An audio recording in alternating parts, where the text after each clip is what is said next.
hello बंधु बान्धवीসকল আজি মই কি বনাইছোঁ গম পায়নে এয়া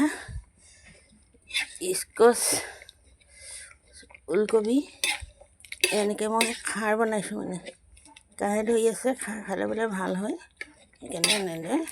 কলখাৰ পুৰি ল'লোঁ কলখাৰ এনেকৈ পুৰি ল'লোঁ পানী ইয়াত দিছিলোঁ ইয়াত ৰঙা ৰঙা এনেকুৱা ওলালে দি দিলোঁ এনেকৈ ওলালে ক'লা ক'লা কৰি এনেকুৱা জলকীয়া দুটামান দি দিছোঁ এনেদৰে খাৰ বনাইছোঁ আজি দেই খাৰ শাক আমাৰ অসমীয়া মানুহবিলাকে খাৰ খায় বাৰু মই কিন্তু আজিহে বনাইছোঁ প্ৰথম